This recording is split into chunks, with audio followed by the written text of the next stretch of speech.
Here comes another story that is on a record, and I will put it on right now. So get ready. Begin. This is the story of Rumpelstiltskin. You can read along with me in your book. You'll know it is time to turn the page when you hear the gold coin ring, like this. Let's begin now. Once upon a time, so very long ago, there lived a kindly miller and his beautiful daughter. The miller was very proud of his daughter's beauty, and every chance he got, he would tell everyone about her. One day, the king and his men were hunting in the nearby forest. When the miller saw that the king was young and handsome, the miller said to himself, "I must tell the king about my daughter. If he knows of her beauty, he might marry her, and she would live happily ever after. But how can I be sure that they will marry? I know. I will tell a little lie." The miller ran down a hill to the king and his men. He bowed low, saying, "Sire, I have a daughter who is not only beautiful, but she can spin straw into gold." "Bring this girl to me, at once," said the king, for though he was a king, he was not very rich, and he needed gold. When the king saw the girl, he was delighted by her beauty, but more so by her ability to spin gold. So the king took the miller and the girl to his castle beyond the forest. When they arrived, the miller's daughter was locked in a castle room that contained only a chair, a spinning wheel, and a pile of straw. "You have until morning to spin this straw into gold," said the king. The boastful miller was locked in another room where he had to stay until the king had all the gold he needed. The miller grew very sad. "I think I should not have told such a lie.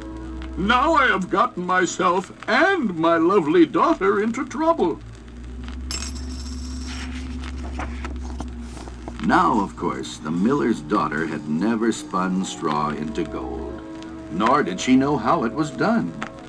She looked at the straw, and she looked at the spinning wheel, and she burst into tears.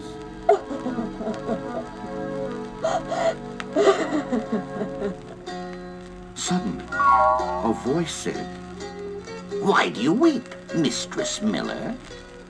The girl looked up, and there, in the center of the room, stood a tiny little man. The girl was very surprised. "Where did you come from?" "Never you mind, my dear.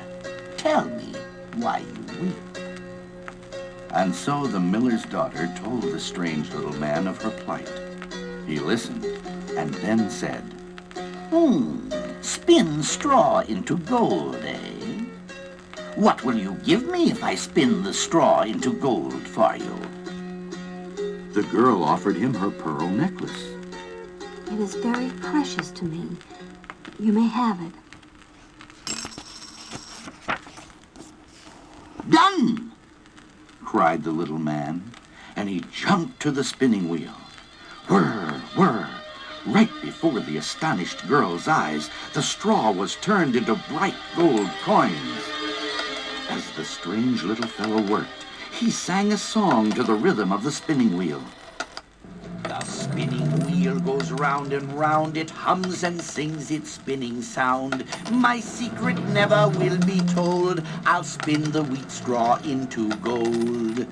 Now look around you, mistress fair, the yellow straw lies everywhere. But if it's gold you want to see, your necklace you must give to me.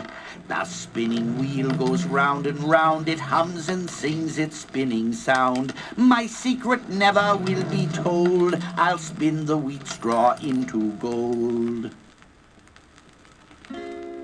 By morning, Every piece of straw had been spun into golden coins, and the magical man had disappeared. The king was so delighted when he saw all the gold that he decided he must have more. Guards, fill the room with twice as much straw as before. The girl will spin me twice as much gold. Once again, the miller's daughter sat alone in the locked room and looked at the huge piles of straw. She began to cry.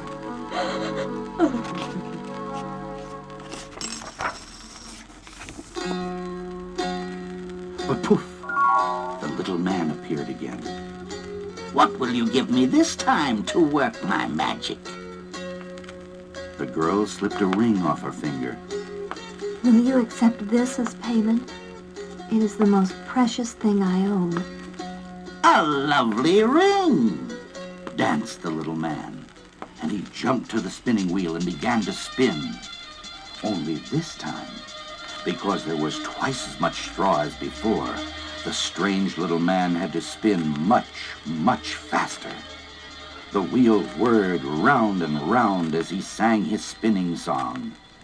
The spinning wheel goes round and round, it hums and sings its spinning sound. My secret never will be told, I'll spin the wheat straw into gold. If straw to gold you want to spin, I'll do it for you once again. But if you want this wheel to golden ring, the spinning wheel goes round and round, it hums and sings its spinning sound. My secret never will be told, I'll spin the wheat straw into gold. By morning, the job was done. All the straw was gone, and so was the magical little man.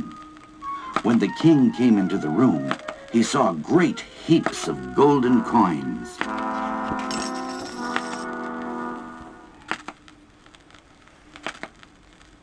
Oh my goodness, I must turn this record over to hear the next part of the story. So, 1 minute. Here we go. Oh, miller's daughter, not only are you the most beautiful girl in the land, but also the cleverest. If you will spin me but one more roomful of gold, you shall be my wife. This time, the room was piled from floor to ceiling with straw. Once more, all alone, the girl sat by the spinning wheel and grew very sad.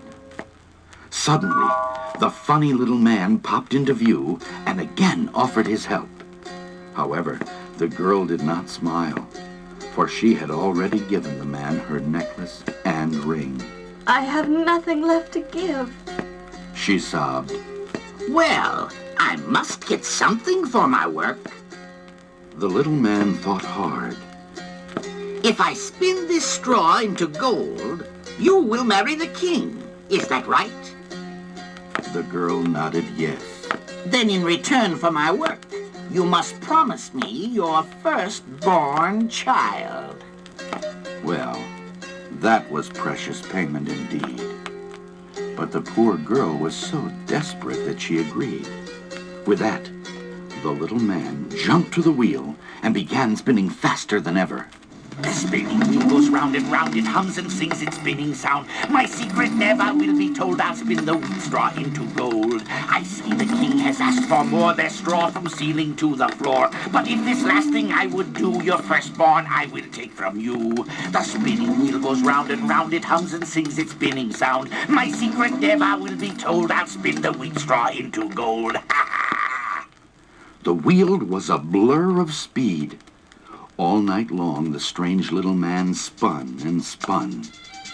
As he cleared away one pile of straw, he would replace it with a pile of gold. The miller's daughter grew quite dizzy watching the little man run quickly back and forth with straw and gold. And her eyes couldn't even follow the speed of the wheel anymore. So she shut her eyes tight and soon fell asleep. When she awoke in the morning, the little man was gone, and the room was filled to the ceiling with gold. The king was overcome with delight when he saw the gold shining in the morning light, and the miller's daughter beside it.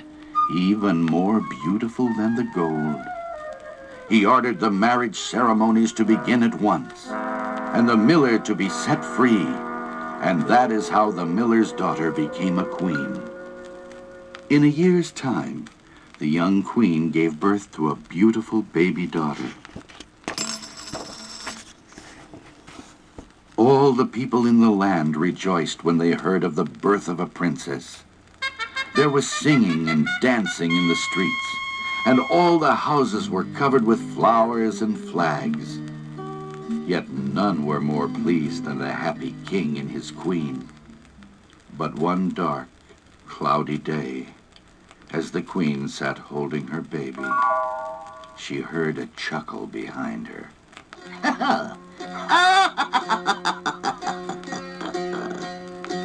She turned and saw the same little man who had helped her spin straw into gold. I'll take that babe, my queen, He said, holding out his hands. Remember your promise to give me your firstborn child?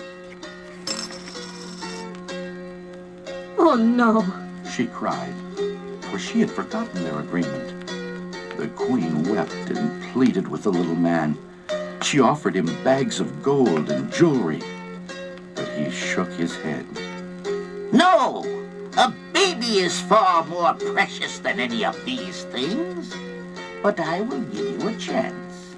Tell me, within 3 days, what my name is.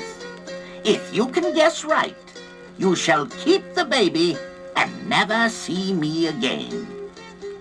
And with that, he disappeared. The next day he was back again, and the queen said all the names she could think of, but the little man just shook his head and went away chuckling. The next day, the queen sent messengers to the village to find the names of all the people there. She said them to the little man when he came, but the little man just shook his head and went away chuckling.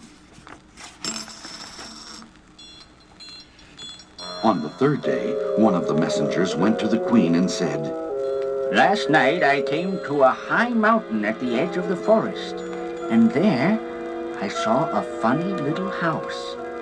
In front of the house a fire was burning, and a strange little man was dancing around the fire singing these words. Today I brew, tomorrow I bake. The next day the queen's child I take. For the queen can never guess my fame, that Rumpelstiltskin is my name. As soon as the queen heard these words, she knew that she was saved. She rewarded the messenger with a sack of gold, then sat down to await the little man. The little man appeared, and the queen began to say more names to him. Harry and Parry? William Z. Morrissey? Or Pifflesnitz Hopewell Jones? But it was none of these, as the queen well knew, and the little man held out his arms for the baby. But the queen held her baby tightly. Wait now, little man. If those names are all wrong, then truly it must be Rumpelstiltskin. Oh, how angry that little man was. Someone told you! Someone told you! He screamed and he groaned and he tore at his hair and he pulled at his beard and he started to stamp his feet. And do you know, he stamped so hard, he stamped himself right through the floor. And he has not been seen again from that day to this. And so the king and the queen and their little daughter, and of course the miller too, all lived happily ever after.